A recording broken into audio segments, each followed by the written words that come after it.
This is Dr. Eric Manchester's lecture on faith, Caldwell College, November 13th, 2013. It's a Wednesday.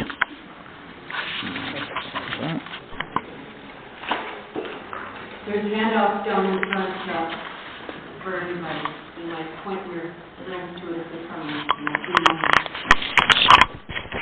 On behalf of the Department of Theology and Philosophy, it's a real honor to welcome you to a presentation and discussion with Professor Eric Manchester.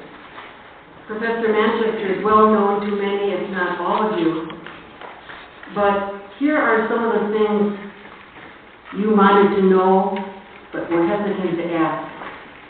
And I have to say that I found out a lot of them myself that I didn't know, even though my office is next door to his. Professor Manchester is in his 10th year at Caldwell College. Before coming to Caldwell, he taught for several years at Viterbo University, a Catholic institution in La Crosse, Wisconsin.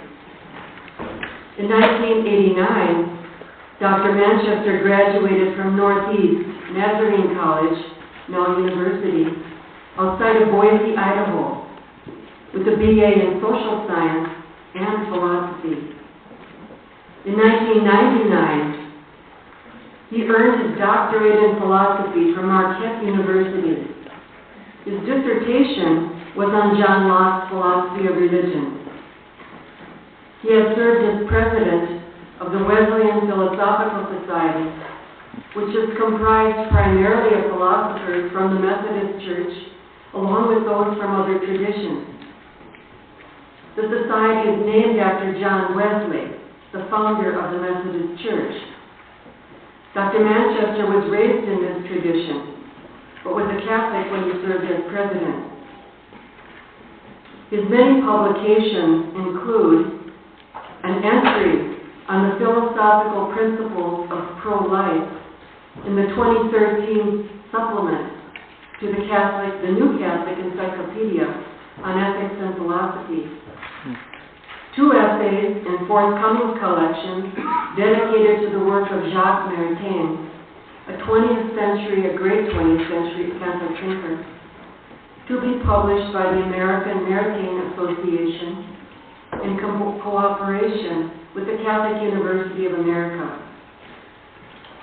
These essays are entitled Creation and the Probability, but not the Necessity, of Evil, and Eternal Beatitude as the Foundation of Freedom, reading the First Amendment in the light of Maritain.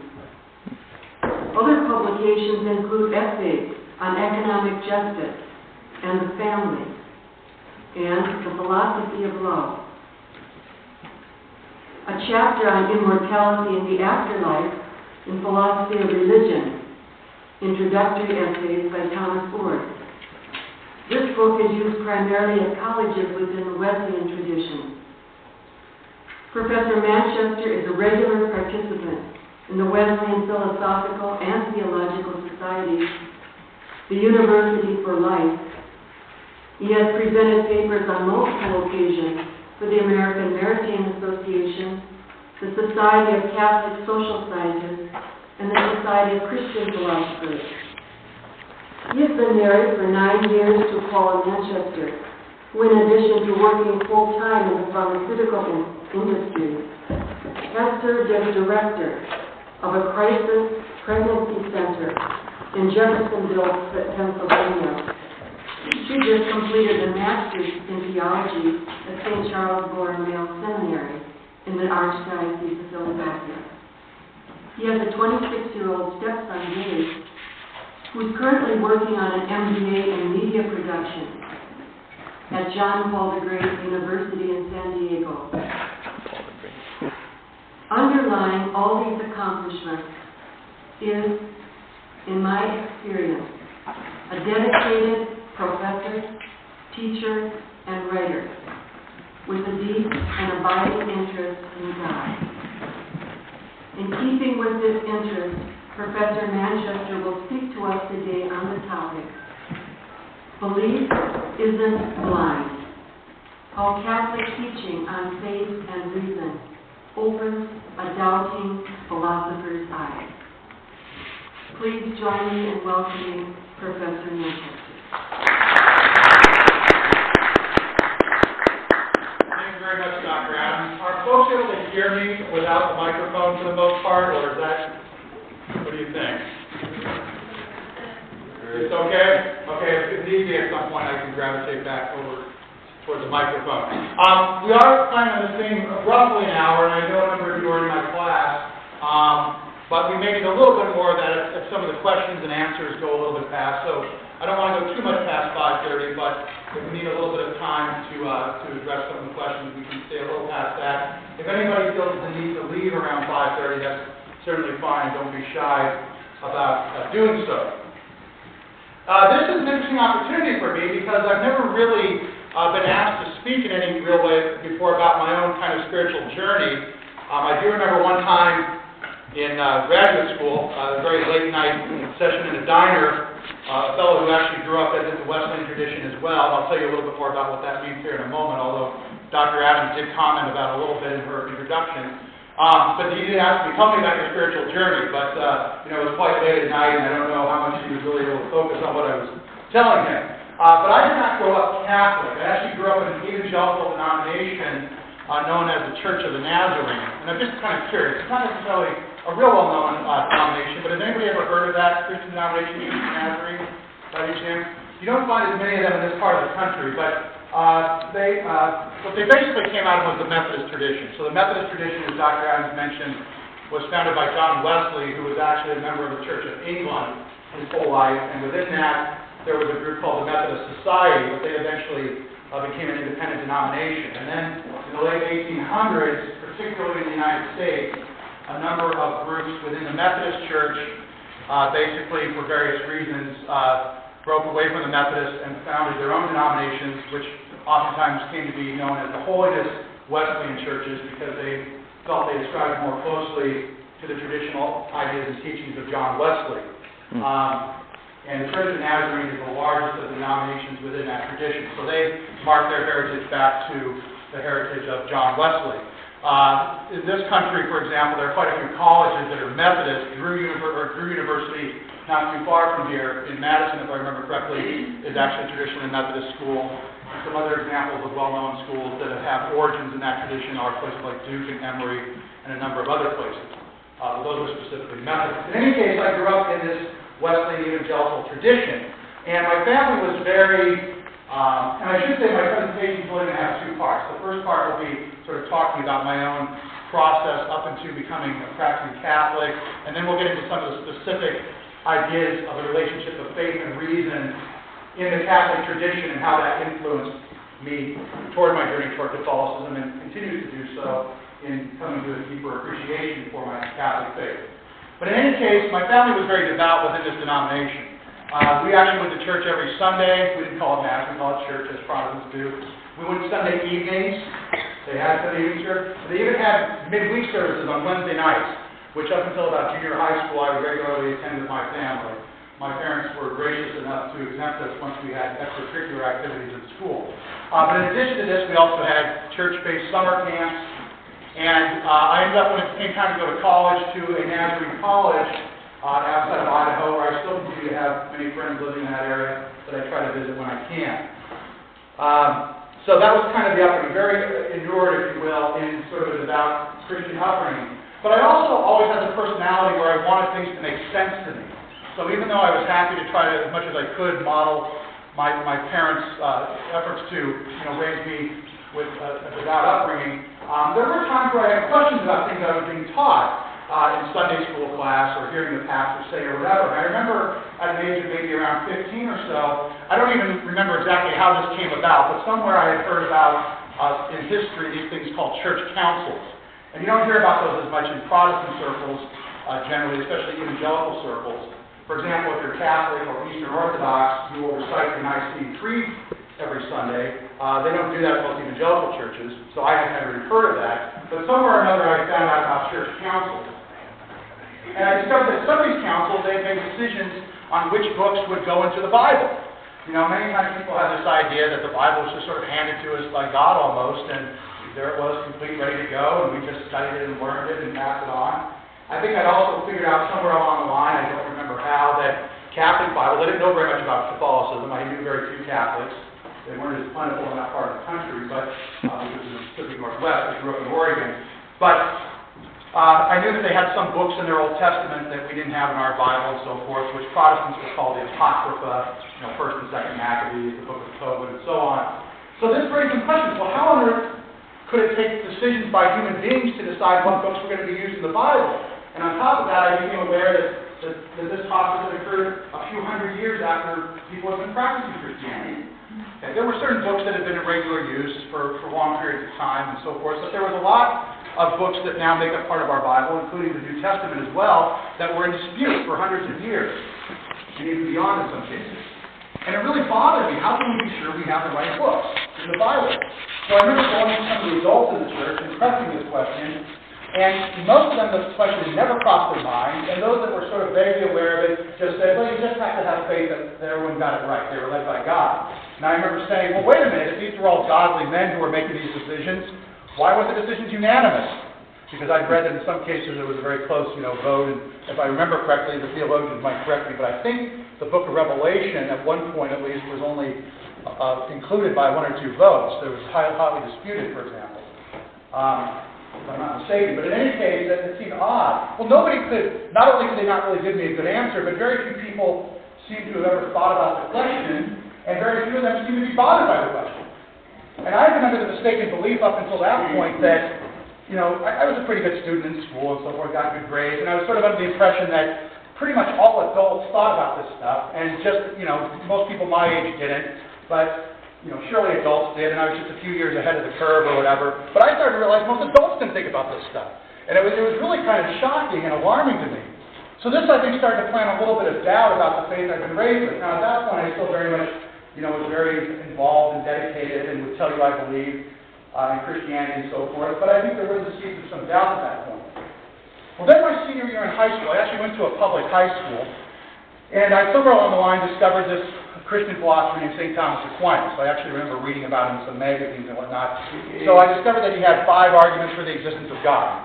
So I had an college English class where we could write research papers for college credit. So I decided to write a paper summarizing the 5 arguments for God's existence. Now, I'm not sure nowadays they would try to steer you away from that maybe in a public school. Maybe I'm being too cynical, I don't know. But at that time, nobody had a problem with it. And I found out later I fundamentally misunderstood some of the arguments. It's kind of embarrassing looking back. But in any case, after I got done writing this paper, summarizing these 5 arguments, I thought, these seem pretty convincing to me, but yet I knew there were people that were trained in philosophy, what little I knew about philosophy. There were people trained in philosophy who considered themselves to be atheists or agnostics, that is, people who were not firmly committed to a belief for or against the existence of God. And I thought, well, surely they're familiar with these kinds of arguments, and how could they possibly refute these? They seem, if not completely convincing, at least pretty good. And I kind of pondered that. Well, then entered my freshman year in college. I went to a Nazarene college. I had a professor there who taught philosophy who was actually a former minister who had left the ministry to go into philosophy teaching. His name was Professor Crawford.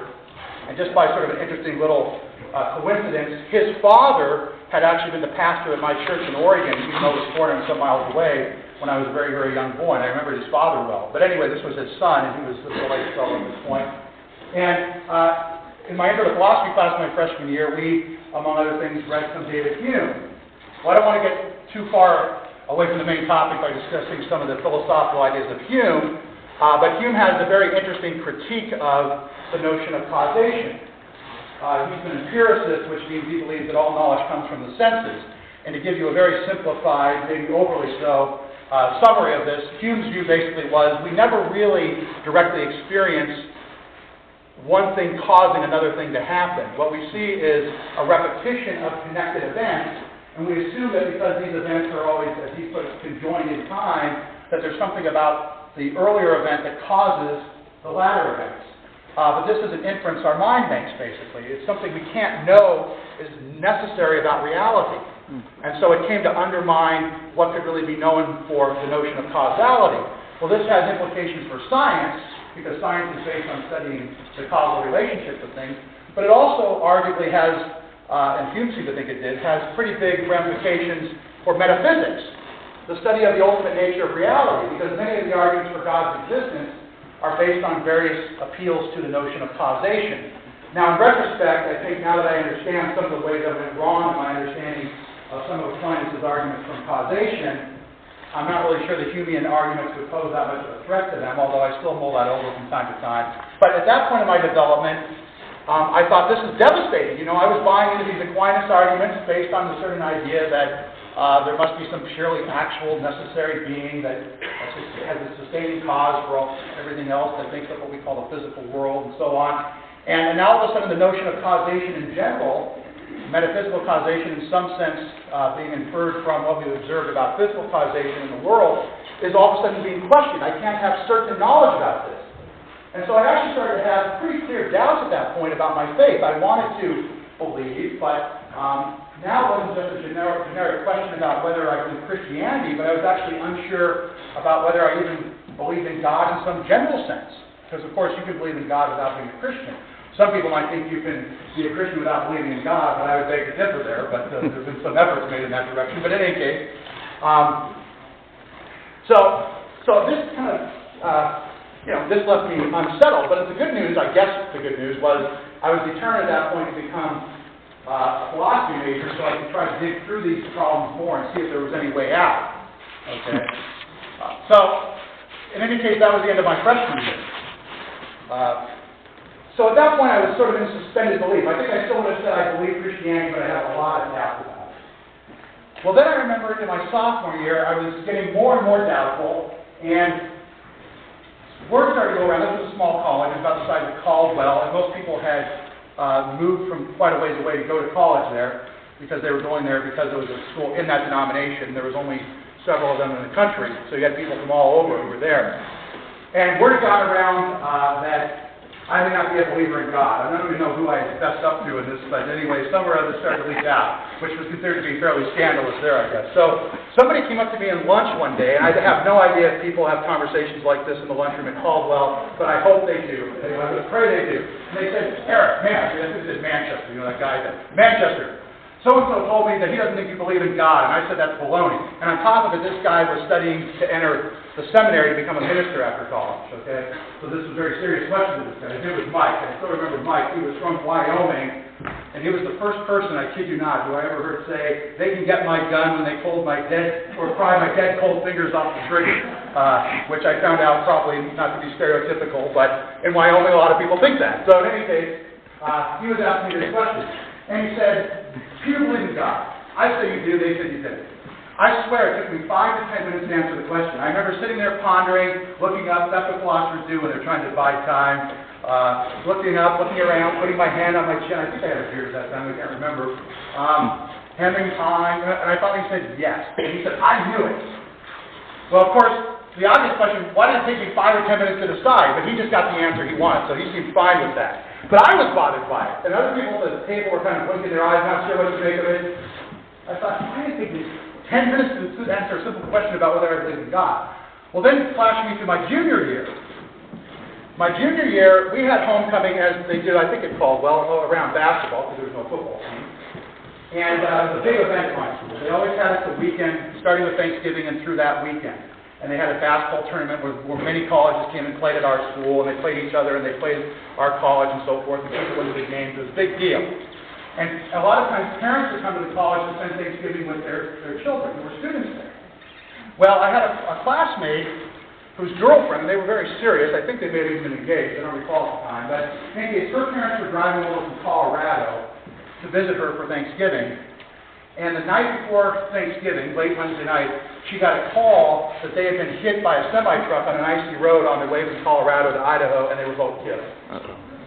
So the day before, so just literally hours before Thanksgiving was officially starting, she got news her parents would not only not be visiting her, but they were dead. Well, this, of course, rippled throughout the campus, and it was highly devastating. And I was just stunned, and I was wrestling with, what we call now, I guess, the problem of evil. If there's a personal God who cares about us, how could he allow that kind of human suffering? So I remember on Friday after Thanksgiving, I went down into the chapel, and there was nobody there, which probably tells you something. It was in the basement of a building we affectionately called the God Building. And I'm embarrassed to admit this if any of you have seen my office, but I actually had a side job where I was the custodian of the God Building. And I'm probably still going to do time in purgatory for the job I did on that one, but anyway, if I'm lucky purgatory. But anyway, this was in the basement of the God Building. It had another name, but that's what we all call it, because they taught theology classes there, and that's where all the theology and philosophy people had their offices. And I sat there for a half hour just sort of staring and kind of praying, but not sure if there was anyone to pray to. And I finally said, God, if you're there, I need some kind of insight that's going to make me feel secure about that. And I was absolutely blank for like half an hour. I mean, nothing came to my mind. I just felt dead emotionally. And I was just obsessing about what had happened to this poor young lady's parents and her, of course. And I walked out of there and I decided, I don't know if I can honestly say I believe in God. And at that point, it constantly went through my mind, I have to call myself an agnostic. Okay. So for the next couple of years, all the way through the end of college, I considered myself to be an agnostic. My friend did not come back around the lunchroom to get a follow-up from the previous year's conversation, where I would have had to give him a different answer at that point. But in any case, so there I was out of college, I was getting ready to apply to graduate school, and I wasn't going to give up on the idea there could be a God, but at that point I could not honestly say that it made sense to me, and I'd actually started to do some reading of world religions. I'd taken a class in world religions when I was in college. There's a little side note on that that's kind of humorous. That class was also taught by Professor Crawford, the philosophy professor, and we had a field trip actually to a Buddhist, they didn't call it a temple, but it was a Buddhist church, for lack of a better word, not really the proper word, but a congregation. And my friend and I were very impressed by what we saw there, so we decided to go back and visit one December day toward the end of the semester. If any of you know history, you might know why I'm talking a little bit there. So we went there to this field, and it wasn't a field trip, it was after the field trip. On our own, we went to this Buddhist service, and we're sitting there, and everyone around, this is Japanese American. We're the only non-people, at least that look to be Japanese, some kind of Asian descent. And I don't think they call him a priest, I forget, they might have just called him a minister. It was kind of a westernized Buddhist group. But he got up and he said, well, as we start today, I just want us all to reflect on the fact that this is the commemoration of Pearl Harbor. And my friend and I were like, oh my goodness, we're the only non-people of Japanese descent in here. This is awkward. But then he said something really cool. He said, when we remember the day that the Japanese bombed us. And I thought that was powerful, because they were Japanese ethnically, but they were American in terms of and they said us. So that's always stuck with me. In any case, I want to work that sort of story in, because it was a monumental sort of memory. But in any case, so I'm getting ready to go to graduate school. I'm calling myself an agnostic. I remember reading a work by a guy named Mortimer Adler, who I'm sure the philosophers are all familiar with. And he was sort of a guy who started some of what they called the Great Books Study Program and so forth. And I think, if I remember the title, he had a book called How to Think About God, something to that effect.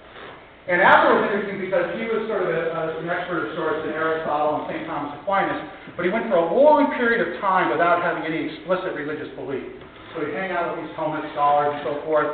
I don't think he really called himself an agnostic, but he was a very kind of marginal theist with a lot of sympathy for Christianity. And in this book he basically said, well, there may not be definitive proofs for God, but I don't think you have to say it takes a leap of faith to believe, because that's what some people would tell me when they would start to say that they intellectually had doubts about God. I'm just going to believe sort of blindly because I want it to be true, and that didn't work for me. But he said, I think it's more like a tiny step over a crevice. There might be some room for doubt, but the bulk of the evidence seems to be in favor of there being an eternal being and so on. So I thought, well, that seems honest. I'm not sure I'm quite at that point yet, but that's somewhat helpful to know someone's thinking that way. So I went into graduate school at Marquette. At that point, still thinking of myself as an agnostic. Some of my philosophy of God students who might be here will find this interesting. The end of my, how are we doing on time here? Okay. The end of my first year, I took a class in pre-Socratic philosophy. And among other things, we read Anaxagoras. And his idea that there's, this sort of, I like to refer to it as the homogeneous blob, and then you have mind, which, gets things starting in motion, vortex, and so on. And from this, you have all the various types of matter shifting themselves out and creating identifiable types of, material entities and so on. And I remember thinking through this very simple version of what we might call today something like intelligent design, and thinking, well, it seems like the mind would have had to have been active in a non-uniform way to account for the degree of variation that we have in this in this original action, because otherwise, if you have something homogeneous and you spin it with equal force throughout, you're just going to have smaller pieces of homogeneous stuff breaking apart. Right? The fact that things are getting broken off in different proportions of different types of matter and so forth, it seems like you have to have mind working in one way with one type of matter that's not working with it another way or whatever. And I decided, it seems like something like theism is probably true to account for this degree of variety. And I had some awareness of some possible rebuttals to that, but I still felt sort of like what Adler said, that the evidence seemed more in favor of it than not. So at that point I said, I think I'm a theist again. I'm not an agnostic anymore, but I still don't know about this Christianity thing. That's a whole other several steps. At that point I would have said leaps that I'm not ready to make. So for the next several years, probably 6 or 7 years, I would have identified myself as a philosophical theist, but not a Christian per se. And I continued to take courses and study Aristotle and St. Thomas Aquinas and have conversations late into the night with my fellow students about these things. And they came from a wide spectrum of beliefs. Some were practicing Protestants, some were practicing Catholics, some were what people call lapsed or recovering Catholics, some were completely disinterested in religion, some were hostile to religion. There was a wide mix. And probably 6 or 7 years, toward the end of my time in graduate school, I came to find myself through a long process finding that Christianity seemed plausible to me again. The way I describe it is, up until that point, it felt like I could have probably sort of forced myself to act as though I believed it, but there would have been nagging doubts. It would have felt very artificial to say I believed in Christianity. I was okay with the idea of a general philosophical God. But I reached a point where it seemed more like the opposite, where I could still see theoretically not believing, and I could see and understand why somebody may not believe, but for me it seemed like not believing was requiring an artificial effort. And that it would actually be sort of artificial for me just to continue to not believe Christianity. And it was just, I almost can't pinpoint when it happened, but it just became sort of apparent to me the cumulative evidence had gone back in favor.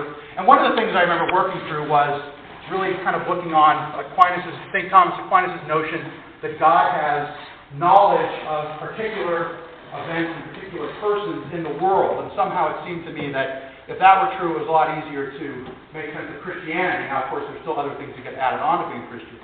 But that was one of the things philosophically I've been wrestling with. What kind of awareness would some sort of prime mover really have of what's going on in the physical world, and so on. So I said, okay, I think I can call myself a Christian, but where do I go to church, right? I wasn't particularly interested in going back to the denomination with which I'd grown up, even though I still have friends there. I went to a Methodist church off and on, and I had kind of some mixed experiences with that. It was actually what we call the bomb shelter church, because it was built sort of underground, just down the street from where I lived. And people always joke about it looking like a bomb shelter. Maybe it was even used for that at one time, I don't know. But that wasn't, for a variety of reasons, wasn't really moving me too much. And I went to a large sort of non-denominational megachurch for a period of time. During the time that I did not consider myself to be, again, a Christian believer, I would like to tell people I'd go to church 2 or 3 times a year just so I didn't feel like a total heathen. But now it's back to where I was trying to go, just about every Sunday if possible. But I kind of flummoxed around in this, and actually that's where I was when I first started teaching at a Catholic school after I graduated from grad school in Wisconsin. As Dr. Adams mentioned, I taught at a school called Viterbo University, a little bit larger but similar in size to Caldwell and so on. And at that point I was still sort of an unaffiliated Christian. I happened to live right across the street from a very nice Methodist church, so I didn't go there some. But I decided I need to get serious about figuring out what tradition to sort of belong to. And so I started doing a serious study on church history in a way I had not done before. And I pretty quickly figured out that, I had a pretty good sense of what the Catholic views were on different things. But 2 things that became clear to me rather quickly when I started reading some of the early church fathers and so forth, is that the earliest church really did seem to take seriously this idea that the bread and wine of communion do become the actual body and blood of Christ. And I also became persuaded pretty quickly of the teaching that's known as apostolic succession, which is the idea that the church can be identified through being guided by shepherds or bishops whose ordination traces back in a lineage to the apostles. So there's been a process of ordination where the apostles ordained successors who ordained successors and so forth. And I realized there were some historical arguments disputing just how clear that was in biblical evidence and so forth. But it seemed like, once again, the bulk of the evidence pointed in that direction. I think you can see allusions to this idea of apostolic succession even in the New Testament, and some foreshadowing even in the Old Testament. Acts, the apostles went out and appointed leaders in the churches. St. Paul talks about laying his hands on Timothy and Titus and foresees them laying hands on others to prepare them for leadership, and numerous other places. But it was very apparent when you started reading the early church fathers, as they call them, or the patristics, in the first couple of hundred years of Christianity. This idea of people like St. Irenaeus, to some extent St. Ignatius of Antioch, and some others, and even to some extent Clement of Rome, St. Clement of Rome, seem to be alluded to pretty clearly. And one thing that really impressed itself on me was I'd oftentimes thought in terms of, okay, you have Catholics who believe these things differ from all other Christian groups, and then you have the other Christians who believe these other things. Like Catholics believe communion is the body and blood of Christ, and the other Christians don't believe that. Catholics have this idea of apostolic confession, the other Christians don't believe that. But I found out that's actually not correct, because most of the things that people thought of as quote-unquote the Catholic beliefs were actually beliefs that were held by a whole large group of other ancient Christian groups, like the Eastern Orthodox, the Russians, the Greeks, the Serbians, the Coptic Church you hear about sometimes now in Egypt and Ethiopia, the Armenian Church, which is part of modern-day Turkey. All these churches have very ancient origins, and although they do have some differences with the Catholic Church, they held that things like the bread and wine become the actual body and blood of Christ. Churches are guided by bishops in succession with the apostles, the idea of confession through a priest. I started to think, well, wait a minute. The burden of proof isn't on Catholicism to prove itself against being the odd man out compared to every other Christian group. It seems to me the burden of proof is on the Protestant groups who have deviated in their ideas from what was pretty uniform among all these ancient groups for the first 1,000 or so years. And so as my thinking on that sort of settled in, it became much easier for me to at least feel confident about those beliefs that those ancient churches shared. There were still lots of things to work out in terms of the particular role of the Pope and so on, and whether or not we really needed to dogmatize, the Assumption of Mary and things like that. But by and large, a lot of the central features were there. And so it wasn't too long after that, within a couple of years, I guess it's a long time in some ways, lots of reading, lots of discussion, soul searching, I came into communion with the Catholic Church. I don't want to get too far into this, but I actually came into communion with a group known as the Melkite Greek Catholic Church, which are people who worship in what's known as the Eastern Orthodox tradition in terms of that liturgical style, but they're in union with the Bishop of Rome. So they are considered to be Catholic, they have full participation in Catholic sacraments, so on. Okay. So that's kind of how my spiritual journey led up to this time. Now, what does this take us in terms of the Catholic understanding of faith and reason? Well, this was something that was instrumental to me throughout the process, including up to the time when I sort of came to re-embrace Christianity generically, but without any sort of formal affiliation toward the end of my graduate school. But some of the things that stood out to me as I researched things that you find in the Catechism, some of which I have here on the handout. By the way, I tried to make some modifications to this as I was printing it, and it changed some of the lettering and so forth on it, so sometimes the continuity is a little off there. I apologize for that. But some general, actually at that time I read a number of times Fides et Ratio, Faith and Reason, by John Paul II, and that was instrumental in my development as well. Even something from a non-Catholic source, William James, The Will to Believe, was helpful to me coming to some of these insights. But the basic idea was this. I went back to my childhood when I remember people saying you just have to have faith, and it always sounded like blind faith, or you just have to put the questions aside and make a leap of faith. But some people would tell me in college, and that didn't work. But I came to see, well, in the Catholic position, that's really not true. You kind of go through the handout a little bit as we go along here, but basically the Catholic position, and this is recited in people like St. Thomas Aquinas, it's also mentioned, of course, in the Catechism and numerous other places. The Catholic tradition holds and has held, basically, I think by and large throughout most of its history, that the existence of an eternal, infinite, all-powerful deity can be demonstrated by ordinary human reason and experience. Okay? That's not something that per se is a religious or a faith-based belief. Okay? And I was fine with that because I remembered a period of time where I would have said I was a philosophical theist who was not a Christian. But then it says, one of the things that we figure out when we're reasoning to the existence of God is that the things that we can know about God are limited. Because we come to this conclusion, well, if there's an infinite being who transcends the natural world, who's the source and the sustenance of its existence, obviously this being would not be part of nature, it would be supernatural, or he would be supernatural. And yet my way of coming to know things is I use my senses, I use my abstract reason, I make comparisons, I detect patterns. It originates with things I can know from my limited means of knowing. So I can infer the existence of a supernatural being. I can infer certain things about such a being beyond it simply exists, but it seems like there's a lot about it I would not be able to know just by using natural means. But my reason itself tells me that. Okay? The example I often use in my classes is, if I walk into a room and there's a curtain, and I heard music playing from behind the curtain, I say, well, clearly something back there is playing this music. I can infer to a cause. I could say some other things about it, what instrument it knows how to play, whether it plays it well or not, what composer it seems to know.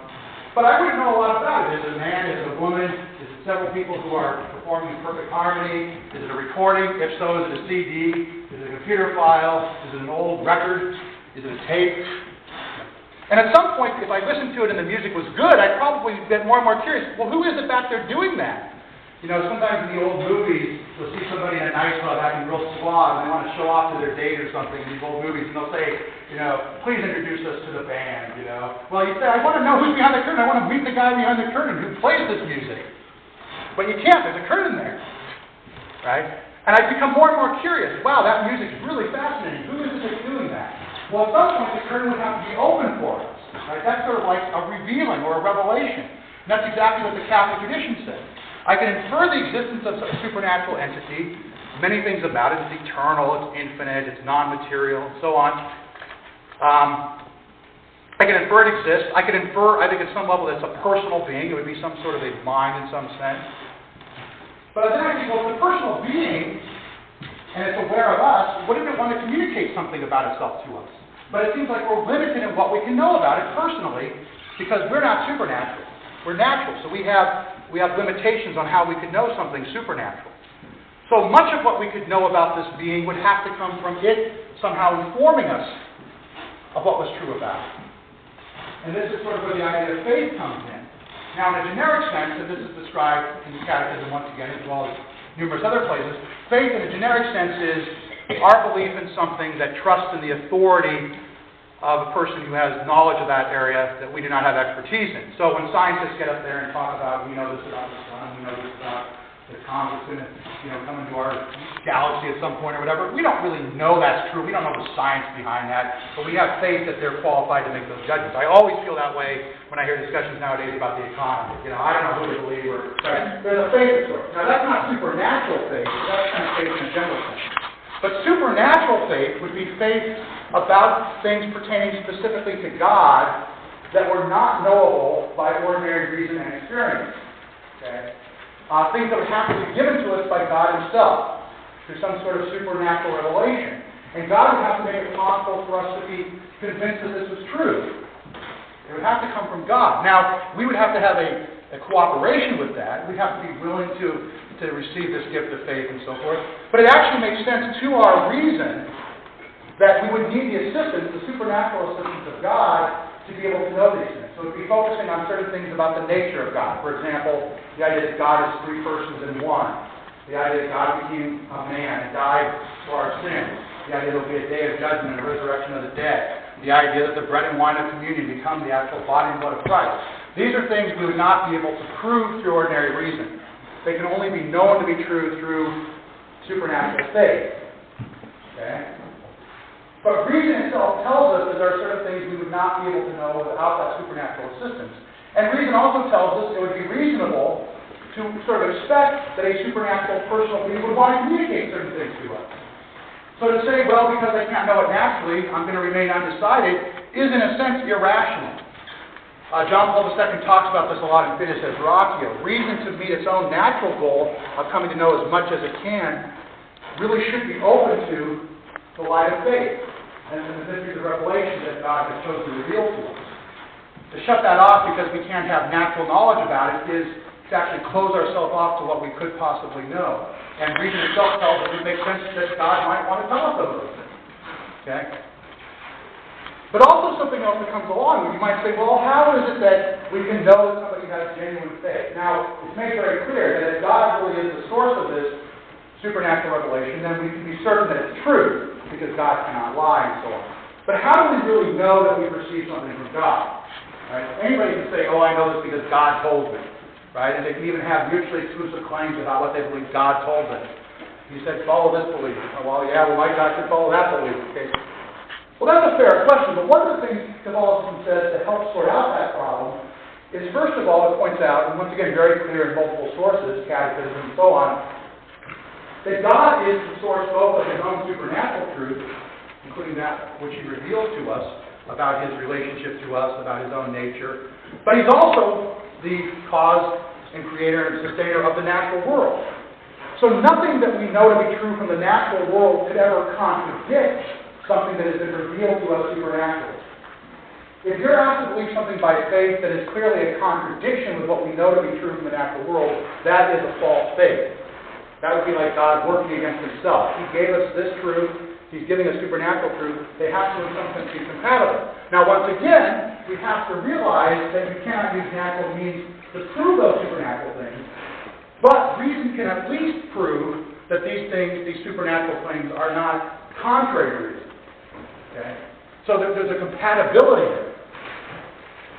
It would be unreasonable to say, prove it to be rational. Well, you can't prove something supernatural using natural means. Reason itself realizes that's not reasonable.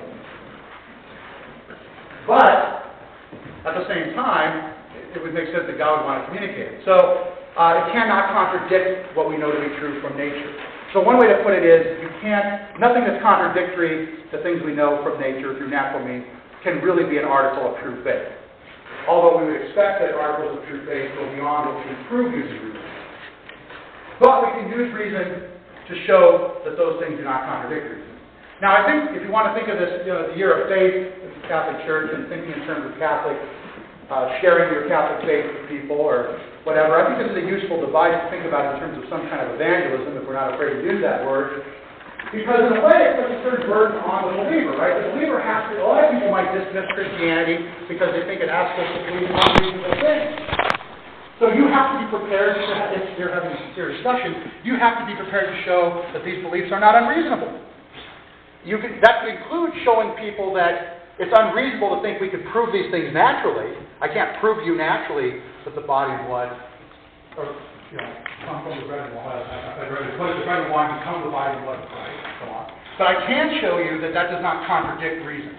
If you honestly think it does contradict reason, then you're right not to believe it, and I, as a believer, would have an obligation to try to show you that it's not contradictory to reason, without, of course, having to prove it. If I could prove it, I'd be proving it was naturally knowable, and then I'd be disproving it was supernatural, which is useful. Okay?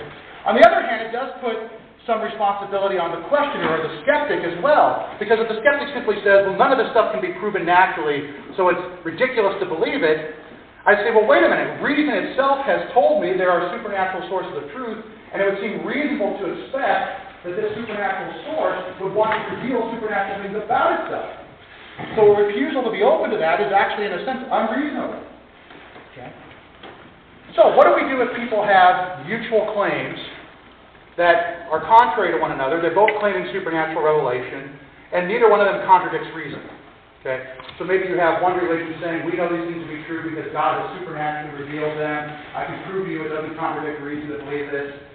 And say, as a Catholic, you're saying, well, I believe it's been supernaturally revealed that other things are true.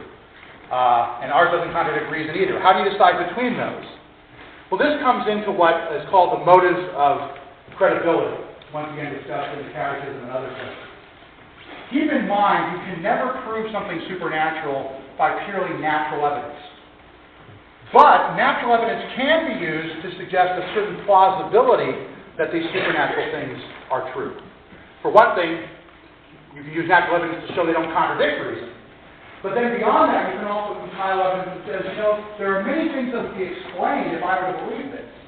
Right? Like if God, in some sense, is love, it seems easier to understand how God could be love if God himself was three persons, Father, Son, and Holy Spirit, who were eternally in love with one another, and who expressed that love through their creatures. Okay? I can't prove that naturally, but that would give me a fuller explanation for the things I wanted to understand using my reasoning. Okay. Now, if it turns out that some other competing religious claim has comparably good, plausible motives of credibility for their belief system, At some point, we have to remember, faith is a supernatural gift, right? If it really turns out that they honestly believe that their evidence has been supernaturally revealed to them and that it's compatible with reason, at some point you really just have to say, look, I've done the best I can to make the case for the plausibility of these things, to make you open to the gift of what I believe is, supernatural faith in God, in Christ, Christian God specifically. But ultimately, it's for God to decide, where that person stands and why they believe or disbelieve. I can't ultimately judge that. I can take on the responsibility for trying to make the best case I can to try to encourage them to be open to receiving the Christian faith. But if they honestly believe that their position has just as many motives of credibility, then I have to sort of leave it in God's hands at that point, I think. I believe that's my own take anyway on it. So it doesn't let the believer or the non-believer off the hook, but it also puts us in a position not to judge ultimately, because we have to remember you can never convince somebody of these things purely by natural reason. Ultimately, it's going to have to receive the supernatural gift of faith that comes from God. And if they're not at the point of having received that, ultimately we can't know why that is. It's for God to know and God to work, and maybe over time they'll come to be more open to it. Okay? So that was sort of instrumental to me. And this is the process I found, for example, when I went through studying, what did the earliest centuries of Christianity uniformly throughout all these traditions, Orthodox, Coptic, Catholic, what did it teach on certain things? These to me were very strong motives of credibility for certain claims within the Catholic tradition. Let's see, maybe I can take a few more minutes. We'll have to go through this kind of quickly. I want to comment on some possible objections. This is on the last page under number 6. It should be saying ABC, but it says CDE because it continued it from number 5. I'll also go through these fairly quickly. People might have questions to touch on them a little bit in more detail. But what are some possible problems you could bring up? Well, one that often comes up, especially in our culture that's very inured by the idea of science, is, well, the problem with supernatural claims, now if they truly come from God, they're certain, right? So you'd have a certainty if you truly were open to the supernatural gift fully. You'd be certain of this even though you knew it couldn't be naturally proven, because it would have the supernatural evidence of God himself. Okay. But it doesn't seem to lend itself to what we call the principle of falsifiability. Real quickly, there's kind of a rule out there that many people follow that you don't really have a legitimate reason to say that a certain view is likely to be true if you cannot admit any evidence that would prove it to be false. So like in science, if you say, I have this theory about, what's going to happen under these and these circumstances, what would prove it false is if I set up the experiment and the predicted outcome didn't occur. Right? That would be falsifying my theory, or my hypothesis, probably I should say. Okay? So in order to have a legitimate grounds for believing something, you have to acknowledge the evidence that would prove your belief wrong. That's the principle of falsification. So some people would say, well, one of the problems I have with supernatural faith claims is it seems like there's no way to falsify them, except for maybe showing that the claims are outright contradictory to reason. That might falsify them. But any other way, it seems like you could always say, well, no amount of natural evidence could ever prove these things, so as long as they're not contradictory, it's feasible to believe that they're true. And it seems to kind of go against the principle of falsification.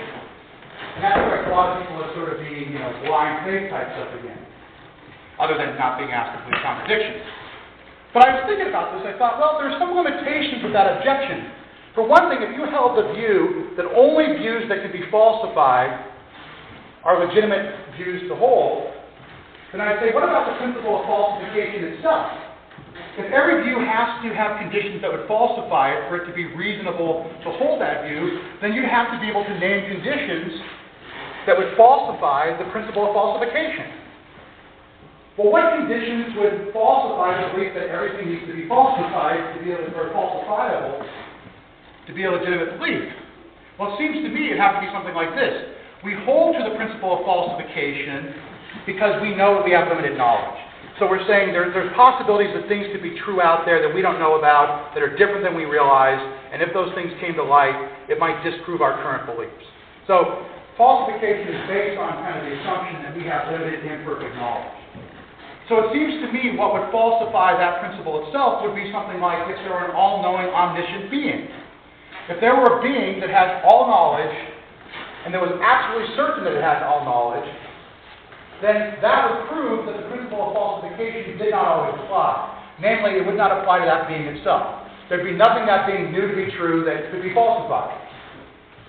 But what's fascinating is where such a being would be basically God, right? Total omnipotence, total certainty. But what's interesting is it seems like the only way you can apply the principle of falsifiability to itself, saying there's conditions under which that principle could be falsified, is if you allow for the possibility of there being a God. Otherwise, you'd have to say, well, this principle can't be falsified. We just know it to be true. Well, now you're being inconsistent.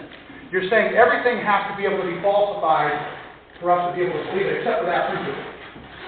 So to be self-consistent, you'd have to be open to the possibility of there being a God to whom the principle no longer applies. Well, if God could know that his knowledge was incapable of being falsified, why couldn't he impart unfalsifiable knowledge to us? Now, granted, I could maybe convince somebody else that God had done so, but it seems like it would at least be possible. One more thing to keep in mind here, and then we'll open it up to some questions and answers. If this is a personal God, it would seem reasonable that he would not just reveal himself primarily to singular individuals. I mean, this could happen for specific reasons, but generally we should be very suspicious if someone says, I got a special message from God. Right? Usually that seems to be ego getting in the way or some sort of psychological disorder or something like that. Because a personal God would want to reveal himself to what seems more reasonable to the being, rather than all persons. So there's a public testimony, there's a historical record to this. And this comes up in the discussions in the Catechism and elsewhere of the motives of credibility. And that's exactly what goes on, right? In the Christian scriptures, you don't just have one person receiving a vision of the whole Bible and then writing it down and saying, there you go, take my word for it.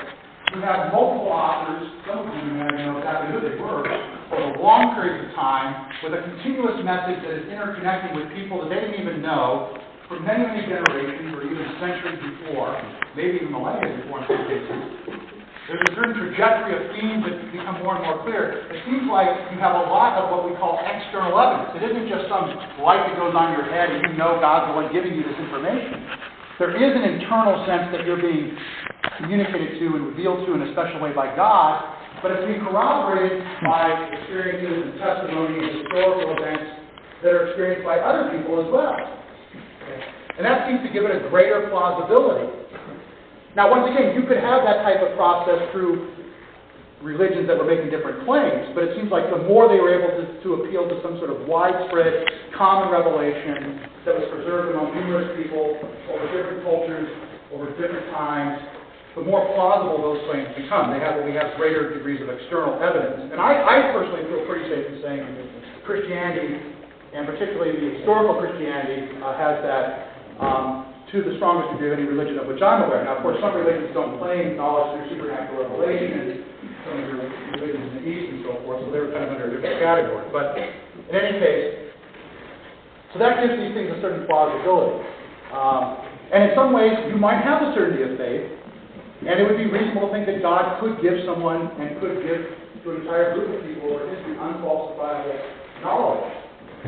Now, that doesn't mean we'd expect everybody else to just take our word for it, but we'd be hoping that through offering them the evidences showing that this is plausible, that it's not contradictory, that they might be open to the supernatural gift of faith and one day receive that for themselves. Okay. I think that's probably as good a place as any to hold off.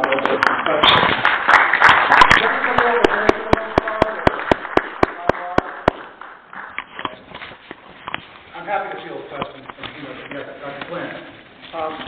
Eric, I mean, this is a fascinating talk. You went through a lot of different things. I'm kind of interested in when you were at the point of looking at the different Christian churches, and you became a Catholic.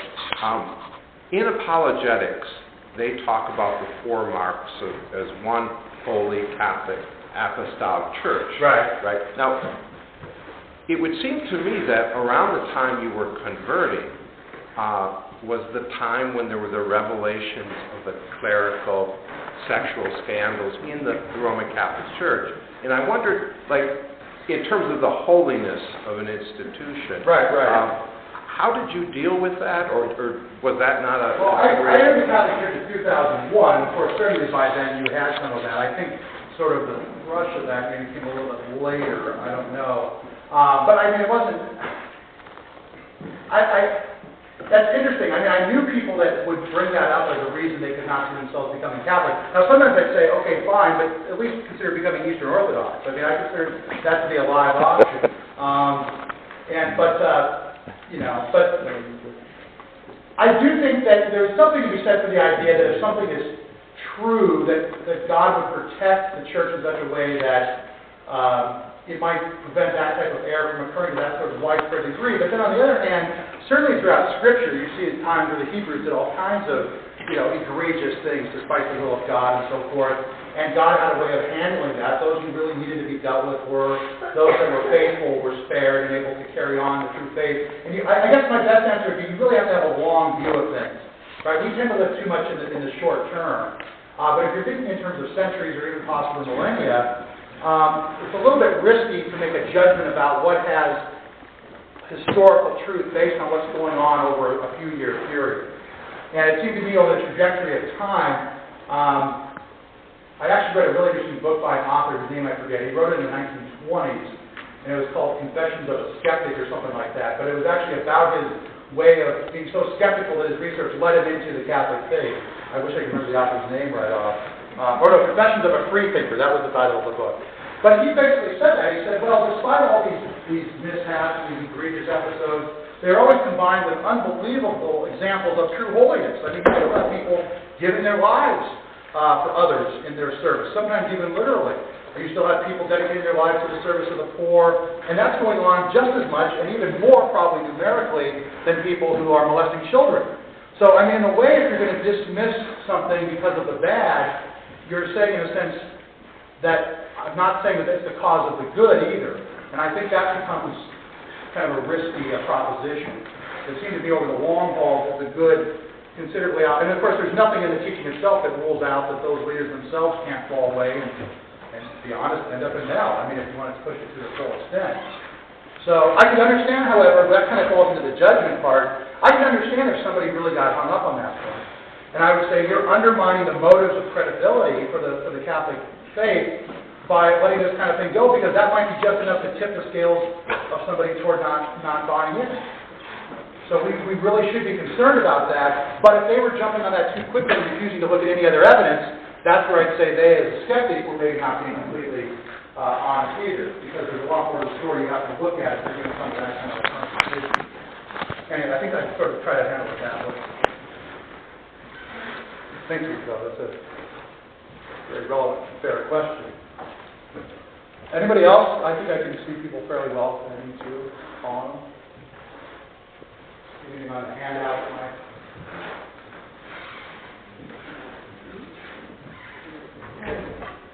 Oh, maybe I get there. Yes.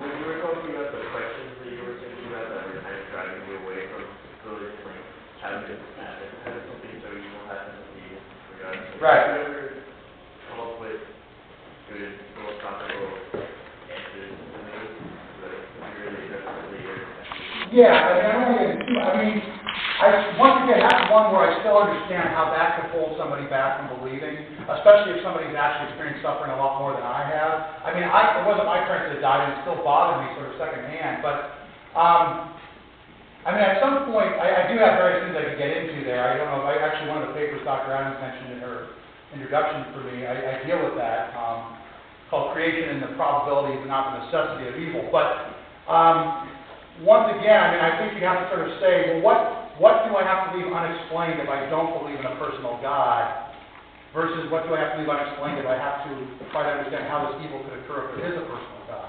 And maybe in some sort of intellectual balance, it seems like there's still more that's not explained. Now, some people will say any instance of evil anywhere in the history of the world, forget about how much evil there is, one instance of suffering is enough to create sufficient evidence against there being a loving God. I think C.S. Lewis actually makes that point in a book called The Problem of Pain.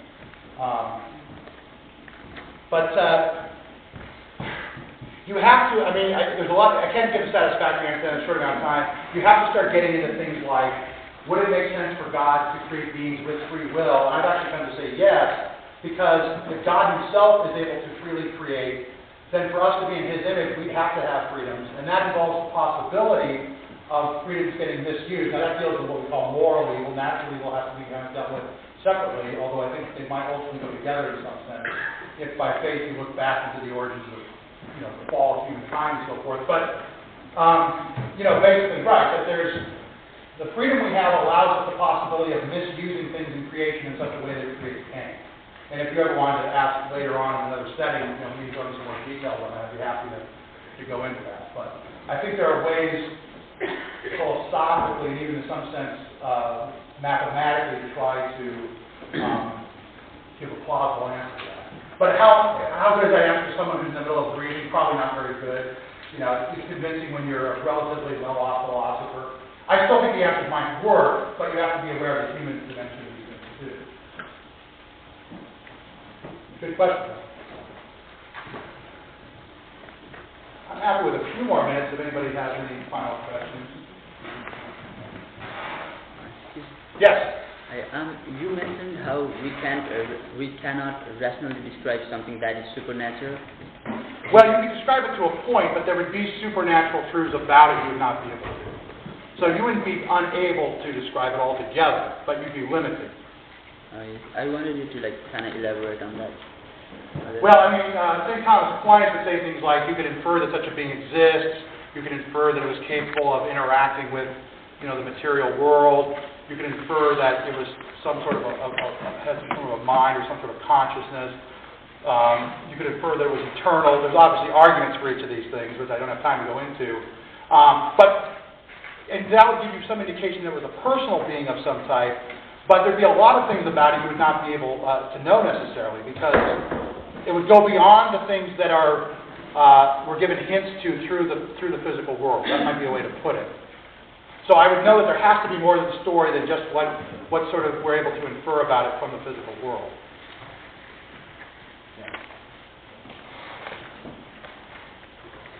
Time maybe for one more question. Yes, back here.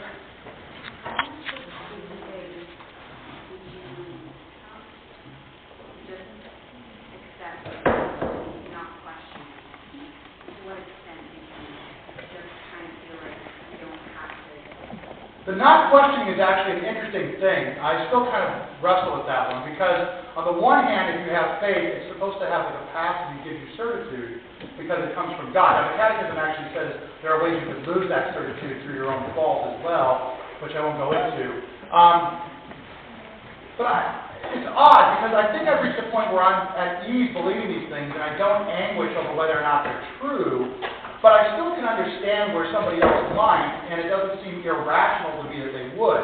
So it's sort of a purely rational level. I can still, in a sense, sort of entertain the kinds of questions that would be the questions for someone that doubt would have. But it's sort of a core level. Well, actually, your question sort of deals, too, with something I raised in the objections that I didn't get to talk about.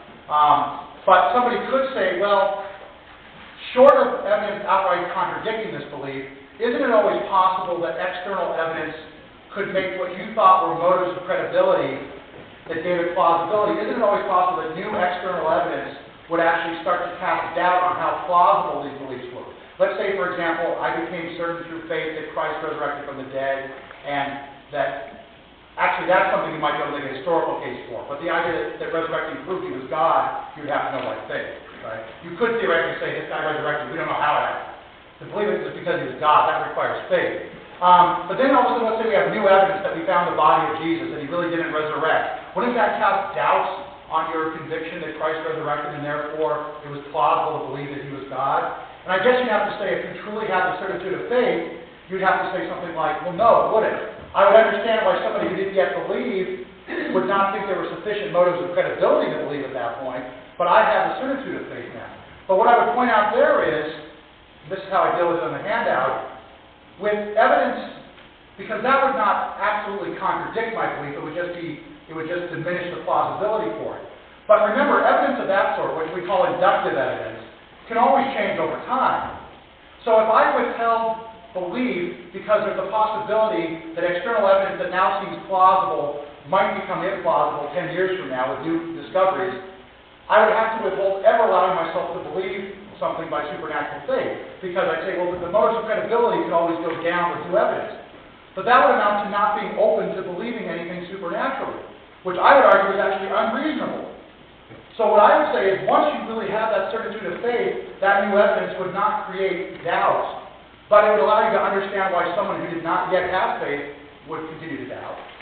And you, in a sense, could respect that, you know. But you'd also want to point out to them, inductive evidence is always prone to change in any direction with new discoveries. So I guess you'd have to believe that somehow, if it's essentially a matter of faith, that you would believe that somehow new evidence would come which would restore the plausibility. But that wouldn't seem like blind faith to someone who didn't believe at that point. And I can accept that that's what they thought. Because I know that if they reached the point of the certitude of faith, they would be able to believe in spite of those doubts. In spite of those theoretical doubts. So it is interesting because it puts you in a position of comfort with your faith, but also a keen awareness that you really can't judge where somebody else is at if they don't yet seem to experience that faith. Yes, Jim. I'm confused with the example, though. Yes. If you say that there's no contradiction between faith and reason, Right. then your example is you find the corpse of Christ, Right. which is not resurrected. Right. How is that not a contradiction between reason and faith? Well, no, I mean, that's what I'm trying to address. That, right, if supernatural faith actually is truly supernatural and can provide certainty, and it's reasonable to believe that such a thing could happen, right, then it seems like you'd have to say, in a sense, this knowledge is now unfalsifiable. However, I would say therefore you would be assuming that you could never have absolutely definitive evidence that the corpse of Christ had been found. Or at least it had been found in such a way that it disproved the Okay, but resurrection. that's different than saying you found the corpse of Christ, you have evidence of that. Well, right, to be more precise, right. You technically would not be able to say, we know they found the corpse of Christ.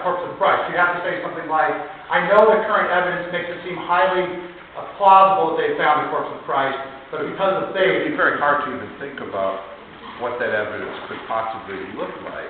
Right, and even on a purely rational level, without putting faith into it, I would be more and more confident over time, it ain't going to happen, or it probably would have happened by now, or whatever. But in theory, I could admit that evidence that looks like it could be the corpse of Christ could pop up, and if I truly had the certitude of faith, it would not allow me to doubt it, but I could understand somebody else doubting it and didn't believe. But that certitude of faith would also entail, I think, faith that eventually that evidence would be shown to actually not be as compelling away from belief as it may have appeared at that point. So you'd have confidence that further research will indicate this really wasn't Jesus or something like that.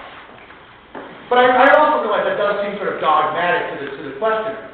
But I also would agree with you that I would be pretty confident, even on purely rational grounds, that sort of evidence is probably not going to come up after it not having happened to this point.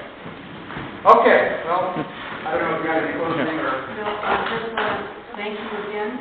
Just to the mention the audience at the beginning, we're celebrating the Year of Faith, and this talk was part of our celebration, so it certainly did bring us to think about the Year of Faith is all about. Thank you for your questions, for attending.